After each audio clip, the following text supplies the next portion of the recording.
Hello guys, അങ്ങനെ കുറച്ച് മാസത്തിന് ശേഷം നമ്മൾ വീണ്ടും കൊച്ചിയിലോട്ട് പോവാണ്. വേറെ ഒന്നുമല്ല, ട്രീറ്റ്മെൻറ്റ് തന്നെയാണ് കാര്യം.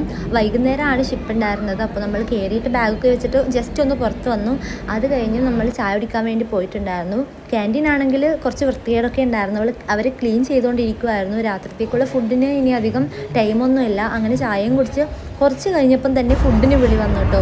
അധികവും ഷിപ്പിൽ നേരത്തെയാണ് ഫുഡ് കൊടുക്കാറ്. ഞാൻ ഈ സമയത്ത് ഫുഡ് കഴിക്കുന്ന ആളൊന്നുമല്ല, പക്ഷേ കിട്ടുമ്പോൾ കഴിച്ചല്ലേ പറ്റും. അധികം ബിരിയാണി ഒന്നും ടേസ്റ്റ് ഉണ്ടാവാറില്ല, പക്ഷേ ഇപ്പോൾ എന്തോ ഒരു ടേസ്റ്റൊക്കെ ഉണ്ടായിരുന്നു കേട്ടോ. അങ്ങനെ അതും കഴിച്ച് ബങ്കിൽ വന്നിരുന്ന് കുറച്ച് സമയം ലുഡോ കളിച്ചു. പിന്നെ നമ്മൾ ഷിപ്പിൻ്റെ പുറത്ത് ഇരിക്കാൻ വേണ്ടി പോയിട്ടുണ്ടായിരുന്നു. അവിടെ കുറച്ച് നേരം ഇരുന്നതിന് ശേഷം വീണ്ടും ബങ്കിലോട്ട് പോയൊരു സിനിമ ഉണ്ട്. നല്ല സിനിമ ആയിരുന്നു കേട്ടോ. പിന്നെ രാത്രി 9 മണിക്ക് ചായ കിട്ടും, അതിൻ്റെ കൂടെ ബ്രെഡ് ഓംലേറ്റ് ഉണ്ടാവും. പക്ഷേ ഇപ്പോൾ അങ്ങനെ രാവിലെ എണീറ്റ് നോക്കുമ്പോൾ ഉണ്ട് ബ്രേക്ക്ഫാസ്റ്റ് ന്യൂഡിൽസ്. എന്തൊരു മിസ്റ്റേക്ക് അടിച്ചു കേട്ടോ. സാധാരണ ഉപ്പുമാവ് അങ്ങനത്തെയൊക്കെ ഉണ്ടാവില്ല, ഇതാണെങ്കിൽ ഒട്ടും ടേസ്റ്റ് പോലും ഇല്ല. അപ്പോൾ ഞാൻ ക്യാൻറ്റീനിലത്തെ ഒരാളെ കണ്ടപ്പോൾ ചോദിച്ചു ഇന്നെന്താ ന്യൂഡിൽസ്. അപ്പോൾ അയാൾ പറഞ്ഞു നമുക്ക് ഫുഡ് തികയാണ്ട് ടൂറിസ്റ്റിനുള്ള ഫുഡ് ഇങ്ങോട്ട് കൊണ്ടുവന്നതാണ്, അതാണ് നമുക്ക് എല്ലാവർക്കും കഴിക്കാൻ കിട്ടിയത്. Okay fine. അങ്ങനെ നമ്മൾ കൊച്ചി എത്തി. അവിടെ ഇറങ്ങി. കഷ്ടപ്പാടാണ് ഇറങ്ങുന്ന കാര്യം. ക്യൂ നിന്നിട്ടൊക്കെ ലഗേജൊക്കെ ആയിട്ട് വരുമ്പോൾ നല്ല വെയിലുണ്ടായിരുന്നു.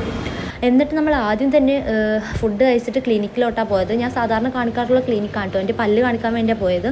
അങ്ങനെ ഇൻഫെക്ഷൻ ഉണ്ടെന്നൊക്കെ പറഞ്ഞു, പിന്നെ പല്ലെടുക്കണമെന്നൊക്കെ പറഞ്ഞു. അതിനുശേഷം നമ്മൾ ആദ്യം തന്നെ ക്വീൻസ്വേയിലേക്കാട്ടോ പോയത്. ഒരു റൈഡ് പോകാമെന്ന് വെച്ചിട്ട് അങ്ങനെ അവിടെ പോയി. ഫറാൻ പിന്നെ എന്തോ കണ്ടുപിടിച്ചിട്ടുണ്ട്, പുതിയ എന്തോ കാര്യം. അപ്പോൾ ട്രൈ ചെയ്യാത്തവർ ട്രൈ ചെയ്ത് നോക്കുക. അത്യാവശ്യം കുഴപ്പമില്ലാത്ത ടേസ്റ്റൊക്കെ ഉണ്ടായിരുന്നു കേട്ടോ. അങ്ങനെ അതും വാങ്ങി കുടിച്ചിട്ട് നമ്മൾ അവിടെ നിന്ന് ഇറങ്ങി.